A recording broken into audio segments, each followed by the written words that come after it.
भारत की अमूल्य सांस्कृतिक संपदा में विभिन्न संस्कृतियों की धाराएं बहती हैं, जिनके स्पर्श में शांति है, विश्वास है, और यह विश्वास और दृढ़ हो जाता है दुनिया के सबसे प्राचीन शहरों में से एक वाराणसी में, जहां शांति और मोक्ष की खोज में देशी ही नहीं विदेशी पर्यटक भी आते हैं। तो अलबेले हाथों के हुनर की खोज में आज चलते हैं वाराणसी की गलियों में बनारसी साड़ियों का सफर देखने और समझने। हमारे पिताजी आज के 102 साल पहले इस काम को स्टार्ट किया और आज तक चल रहा है। वैसे तो पॉलूम के आने से इसमें काफ़ी टकराव हुआ है, मगर हैंडलूम का कला का वो मुकाबला तो नहीं कर सकते। आज भी जो हमारे यहाँ साड़ियाँ बनती हैं सब 20 रोज़, 15 रोज़, 20 दिन, 1 महीना लगता है। हम तो 185 रंग भी लगा चुके हैं एक साड़ी में। इसमें हमारे बनारसी साड़ी में हम लोग जैसे कि दोनों हाथ चलाते हैं, दोनों पैर चलाते हैं, मेरा दोनों आँख इसमें रहना चाहिए। एक धागा अगर 6000 ताग लगा, एक ताग भी टूट जाएगा तो साड़ी में दिखेगा। वाराणसी हजारों सालों से न सिर्फ भारत का सांस्कृतिक केंद्र रहा है, बल्कि इसका इतिहास तो विश्व के बहुत से धर्मों से भी प्राचीन है। यहाँ की संस्कृति पवित्र गंगा से जुड़ी है। गौतम बुद्ध ने अपना पहला प्रवचन वाराणसी के पास सारनाथ में ही दिया था। और आज पूरे दुनिया में इसकी पहचान है बनारस के हैंडलूम की। हर आदमी को काम मिलेगा, हर आदमी काम करेगा। महात्मा गांधी जी का यही थॉट था, होम इंडस्ट्रीज का, लघु उद्योग का यही थॉट था। एक साड़ी जब बनती है तो उसमें पूरा परिवार लगता है। मतलब उसकी बुनाई की जाती है, उसके लिए धागे भरे जाते हैं। वो कार्य सामान्यतः घर की महिलाएं करती हैं। फिर साड़ी की बुनाई जो कारीगर होता है वो करता है, उसके साथ 2 या 3 लोग लगे होते हैं। तो एक तरह से पूरा परिवार लग जाता है। और अगर उनकी आजीविका उससे नहीं पूरी तरह से उनका मेहनताना मिल पाएगा तो इसलिए वो इससे पलायित हो रहे हैं। इसको अगर पूरी तरह बढ़ावा दिया जाए तो आज भी, क्योंकि जिनका यह कार्य है वह किसी भी हालत में उसको जीवित रखना चाहते हैं। बुनकरों को लेबर ना समझो, इंजीनियर जैसा होता बुनकर हो। बुनकरों को लेबर ना समझो, इंजीनियर जैसा होता बुनकर हो। बुनकर है अच्छा एक डिजाइनर, फैशन दुनिया में लाता ग्लैमर हो। आजादी में बुनकरों का सदा रहा है महायोगदान। व्यर्थ न जाने पाए, व्यर्थ न जाने पाए गांधी जी का बलिदान। गंगा जमुनी तहजीब की है पहचान हो। वाराणसी, जिसे बनारस भी कहा जाता है और जिसका प्राचीन नाम काशी भी है, ऐसा माना जाता है कि यहाँ वरुणा और 80 नदियों का संगम हुआ है। इसी से यह नाम वाराणसी पड़ा। यह उत्तर प्रदेश का एक शहर है जो यहाँ की राजधानी लखनऊ से 320 किलोमीटर दक्षिण पूर्व में स्थित है। हिंदू और बौद्ध धर्मों के लिए यह सबसे पवित्र स्थानों में से एक है। इसे भगवान शिव की नगरी भी कहा जाता है। इन साड़ियों को बनाने का सफर दिनों से लेकर महीनों तक का होता है, जिसमें पूरा परिवार जुड़ा होता है। किस तरह और किन चरणों को पार करती एक साड़ी अपना असली रूप लेती है और किन किन कौशल, हुनर और बारीकियों से गुजरती है। अलग अलग क्षेत्र के मास्टर होते हैं। ये नहीं कि कोई एक ही आदमी ग्राफ बनाए, वही आदमी आपका कार्ड बनाए, वही आदमी आपके लिए वीविंग करे, नहीं। ये अलग अलग हेड हैं, अलग अलग ग्रुप हैं जो स्पेशल काम करते हैं, स्पेशलाइज्ड होते हैं। तो जो ग्राफ बनता है वो चीज़ें पहले फाइनलाइज होती हैं, फिर वो ग्राफ दूसरे हेड फैमिली में जाता है जो कार्ड का मास्टर है, वो हाथों से, एक बेल्ट होती है, ये दफ्ती के टुकड़े होते हैं, इसमें हाथों से इसको पंच करके पूरा प्रोग्रामिंग सेट की जाती है ब्लॉक वाइज। एक नक्शा, दो नक्शा, जैसे भी वो होते हैं, डिज़ाइन पत्ते होते हैं, पूरे पत्ते में वो साड़ियाँ की पूरी ग्राफिंग एक लिमिट तक सेट की जाती है। तो जब ये वीवर बिनते हैं तो एक साथ काटते हैं दोनों मशीन से धागे उठाते हैं और दोनों अलग अलग चिन्हित करके कि कौन सा धागा कहाँ पे सेट करना है, ये वीवर डिसाइड करता है। मशीन तो आपको प्रोग्राम दे देती है। एक एक पत्ता, एक एक चीज़ काट के बनाई गई हुई है, इससे और इसका कोई अटैचमेंट नहीं है। इसलिए बनारस में जो साड़ियों की खूबी है उसको इसीलिए जाना जाता है कि बनारस की साड़ी की कारीगरी आपको खोजने पे कहीं नहीं मिल पाएगी।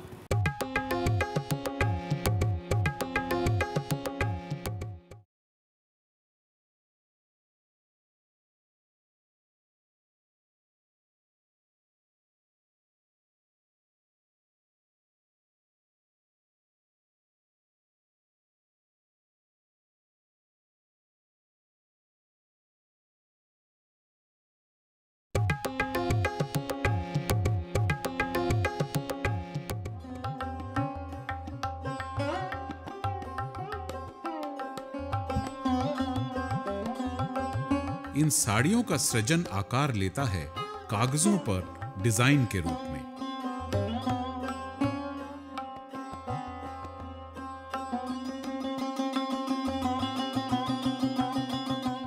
डिजाइन में बने ग्राफ को गत्तों पर छेदों के द्वारा उतारा जाता है, जो मार्गदर्शन करते हैं इन बुनकरों का।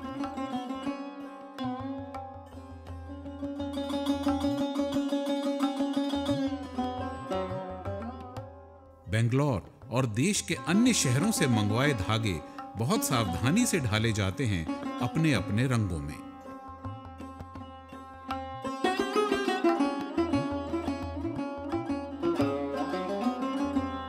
धागों को रंगना ही काफी नहीं होता, जरूरत होती है इन धागों को छोटे छोटे चरखों पर चढ़ाने की।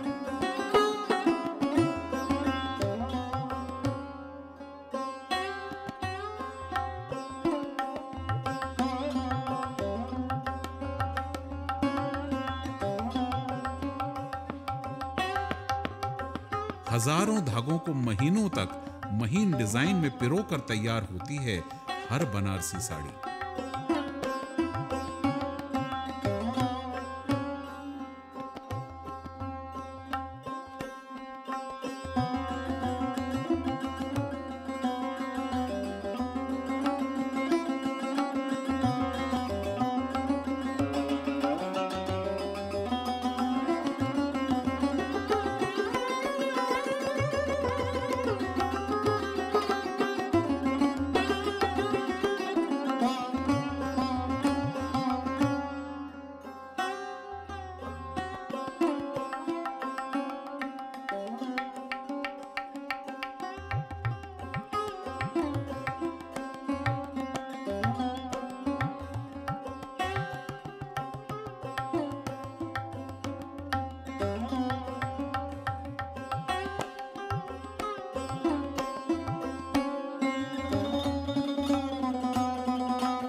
वाराणसी की इतनी खूबियों के बीच एक बहुत बड़ा आकर्षण है यहाँ की साड़ियाँ, जिन्हें भारत की सबसे बेहतरीन साड़ी कहा जाता है। ये मशहूर हैं सोने और चांदी के काम, जरी के बॉर्डर सिल्क और कसीदाकारी के लिए।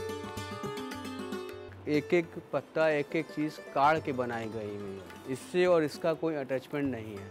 इसलिए बनारस में जो साड़ियों की खूबी है उसको इसीलिए जाना जाता है कि बनारस की साड़ी की कारीगरी आपको खोजने पे कहीं नहीं मिल पाएगी। आज हमारे यहाँ जो भी साड़ियाँ बनती हैं वो 15 पीस धागों का इस्तेमाल होता है एक साड़ी बनाने में। और आज के समय में लोग नए वीवर्स वो लोग 5 से 7 तरीके का ही धागा यूज़ कर पाते हैं। सिर्फ बनारस में ही ऐसे मास्टर वीवर्स हैं जो कि इस काम को कर सकते हैं और आने वाले समय में वही कर पाएंगे। उसके बाद बनारस में ये काम खोज पाना कि साल भर की साड़ी दिखाइए, 6 महीने की साड़ी दिखाइए, वो सिर्फ नाम रह जाएगा और कुछ नहीं। तो बड़ा ध्यान, बड़ा अथुआ से उसको हम लोग को बीनना पड़ता है। एक धागा टूट जाता है तो उसको बनाएंगे, पहले बगैर बनाने हम लोग बीन नहीं सकते। मेहनत काम है, जब तक दिखाई पड़ेगा तभी तक करेंगे, जब दिखाई नहीं पड़ेगा तो हम लोग को बेकार हो गया। फिर कढ़ाने, जैसे बगल में जोड़िया कढ़ा रहा बैठ के, वैसे कढ़ा सकते हैं, फिर बीन नहीं सकते हैं। बनारसी साड़ी शुभ मानी जाती है। हर घर में शादी जब होती है तो डाल पे जो 5 साड़ियाँ चढ़ती है, अधिकतर लोग बनारसी साड़ी को ही प्रेफर देते हैं। इन साड़ियों को बनाने में जहाँ कल्पना शक्ति और मेहनत लगती है, वहीं हाथ का हुनर इनमें जान डालता है। इनको बनाने वाले बुनकर, कारीगर इनमें अपने सृजन की संवेदना तो डालते ही हैं, इनको बनाने में अपने दिन रात का हिसाब किताब भी भूल जाते हैं। हजारों वर्षों पुरानी अपनी इस परंपरागत बुनाई और कसीदाकारी की कला के संरक्षण में ही नहीं, बल्कि निखारने और ऊंचाइयों तक पहुंचाने में इन बुनकरों के योगदान को नकारा नहीं जा सकता। इसको मैं सीखे हो गया है करीब 30 साल का। उस समय कारोबार अच्छा चल रहा था, इस समय तो बहुत डाउन चल रहा है। और अब ये है कि इतना मतलब इसमें डाउन हो गया है कि छोड़कर जाने का मन करता है। अच्छा काम है, ये बात नहीं है, काम अच्छा है, मगर इसमें थोड़ा विकास का मतलब नहीं है। अब हम लोग लगे हुए हैं तो चल रहे हैं इसमें, जब तक देखिए चलते रहते भाई, कारोबार चलता रहेगा तो लगे रहेंगे। हाथ की लकीरों से निकली यह सृजनशीलता हाथों में कोई पुरस्कार भी दिला पाते हैं, और ये पुरस्कार कितनी गहराइयों तक छू लेते हैं मन को। बुनाई का काम हमारे यहाँ होता है और यही हम 3 पीढ़ी से हमारे यहाँ चल रहा है। कभी कभी जैसे वार्डेड होने के बाद हमारे कभी कभी ये सरकार से सेंटर मिल जाता था तो उसको भी चलाते रहे। लेकिन अब प्रॉब्लम है कि बच्चे नहीं मिल रहे हैं काम करने वाले, उसमें रुचि नहीं है किसी का। अतीत की इस धरोहर को संभालने के लिए, संरक्षित करने के लिए इन बुनकर कारीगरों को सहेजना जरूरी है, जो पीढ़ी दर पीढ़ी इन्हीं में सुकून ढूंढते हैं और इसके लिए चाहते हैं थोड़ा सा सरकारी प्रयास। गद्दीदार लेते हैं माल, हमारा ही माल लेंगे, हमें बेच के पैसा देंगे 6 महीने बाद, 3 महीने बाद, तत्काल पैसा देंगे नहीं। और ये खरीदारी हो जाती है तो माल हम बनाए 1 महीने उसके बाद हो जाए तो रोजी रोटी बढ़ जाए।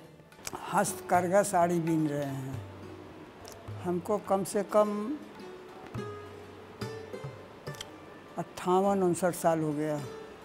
कम से कम 17 किलोमीटर हम साइकिल चलाकर सुबह आते हैं, शाम को फिर जाते हैं। 2 बच्चे हैं, दोनों यही कर रहे हैं। पहले से तो मजदूरी बढ़ती गई है, लेकिन जितनी महंगाई बढ़ी उतनी तो मजदूरी बढ़ी नहीं। सरकार को करना यही चाहिए कि जो आदमी कर रहा है उसके हस्तक्षेप, जैसे कि बुनकर कार्ड बनवाया तो बुनकर कार्ड पर दे, बैंक से दे या चाहे जैसे भी दे, बुनकर कार्ड पर दे, वो तब वो उनके तक पहुंच सकता है।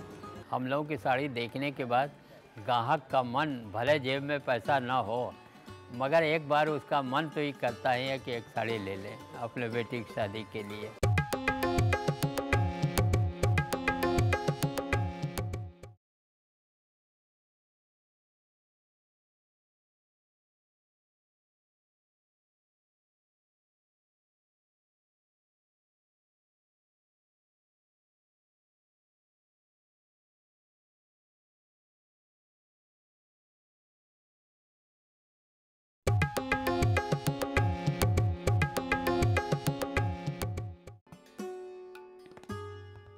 बनारसी साड़ियां जो हमारे अतीत से चली आ रही उपलब्धि हैं, उसके बनाने के सफर में जहां आधार है बुनकरों के विश्वास और अनुष्ठान का, वहीं अभिव्यक्ति की इस धारा को दुकानदार से होते हुए देशी विदेशी ग्राहकों और बाजारों तक पहुंचाने का सफर खासा दिलचस्प होता है।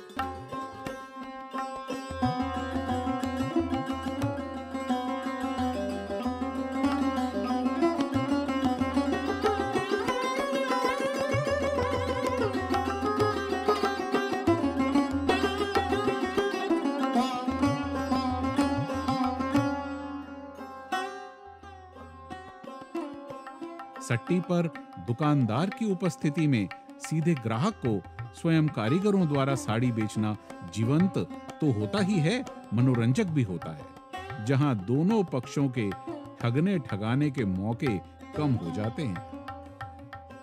धागे नए नए इजाद हो रहे हैं, वो देखने पे तो एक तरीके से पूरे सिल्क के धागे लगते हैं, लेकिन सिंपल जो तरीका है असली और नकली जानने का, अगर किसी को कुछ नहीं मालूम है तो वो सिंपल चाहे तो उसको जला के देख ले।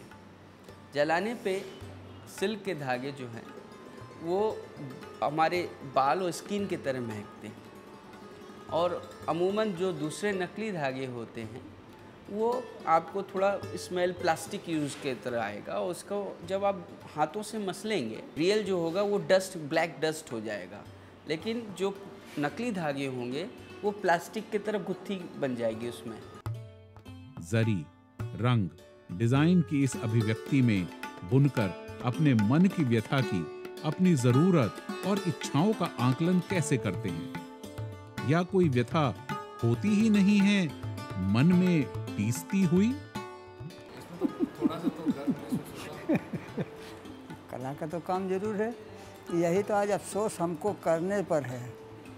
यही अफसोस हमको करने पर है कि आज कितने लोग छोड़ के ईंटा गारा कर रहे हैं, कितने मिस्त्री हो गए, राजमिस्त्री हो गए, सब हो गया, लेकिन अब हम क्या करेंगे? हम कुछ कर सकते हैं? या हमारे बच्चे जो इसको किए हैं, क्या अब आज वो ईंटा गारा कर सकते हैं? अरे पहले के ज़माने की बात ही क्या किया जाए। पहले के ज़माने की साड़ी की तो साड़ियाँ वैसी नहीं थी, लड़का भी मिलता रहा कढ़ाने के लिए, नरी ढोठा भी भर के मिलता रहा। आज तो सब काम अपने हाथ से करना है। एक ताक टूटा है तो 3 मरतबा उठ के जाके भराया है तो पहना है उसको। आँख में पे जोड़ पड़ता है।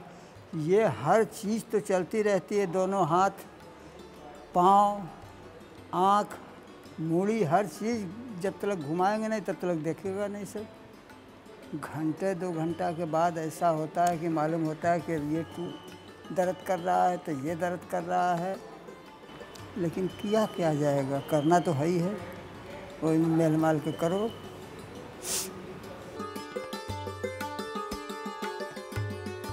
मिस्त्री कर रहा है, जो मोटा काम कर रहा है, ईंटा जोड़ रहा है, वो भी 500 ले रहा है, तो उतना तो मुझे मिल नहीं पाता। इस बनारसी साड़ी में बस इतना ही फ़र्क है कि मैं छाए में रहता हूँ। अब हम तो उसी में पढ़े हैं, तो मेरा बच्चा सीख रहा है, और अगर चले तो हम चाहेंगे कि इसको मिटाएं ना।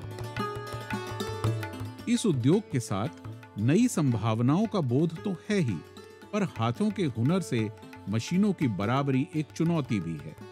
लेकिन इस जंग में कुछ हद तक जीत हो रही है अलबेले हाथों की, इस अलबेली दास्तान की, क्योंकि तभी तो बनारसी साड़ियां आज भी क्षितिज के उस पार तक अपनी पहचान बनाए हुए हैं।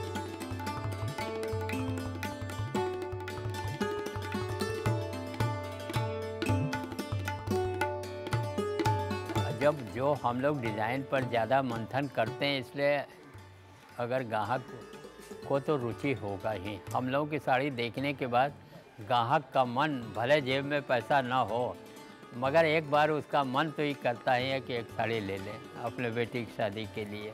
एक से बढ़कर एक डिजाइन देते हैं ये बुनकर भाई। साड़ी बनारसी आज विश्व के कोने कोने में है छाई। रोजी रोटी के लिए, रोजी रोटी के लिए मची है हाहाकार। इनके बारे में सोचो अब सरकार हो। फंसी भंवर में नैया, फंसी भंवर में नैया, कर दो तू बेड़ा पार। सुन लो मेरे सरकार हो। आस लगाए बुनकर, आस लगाए बुनकर, खड़े हैं दर पे। सुन लो ओ सरकार हो। दिन रात बुन कर मेहनत करता, फिर भी क्यों दाने को तरसता। खाली जेब बुन कर का रहता, मुद्रा हमेशा राष्ट्र का भरता। जाने को बाहर न सोचे, जाने को बाहर न सोचे, कोई भी बुन कर करता अभिनंदन, आपका सारे ही बुन कर हो।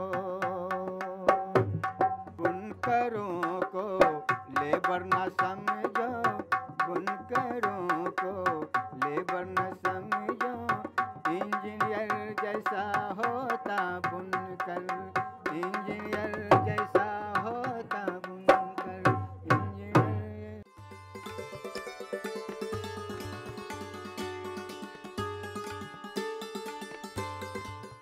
वाराणसी की मिठाइयाँ हों या बनारसी पान, जलेबी कचौड़ी हो या फिर चाट, सब ने एक अलग ही मुकाम बनाया है। लेकिन इन सब से अलग वाराणसी के दशाश्वमेध घाट पर चांद सितारों की गवाही में गंगा की आरती तो सबका ही मन मोह लेती है। जलेसर अपने पीतल के काम के लिए एक अलग ही स्थान रखता है।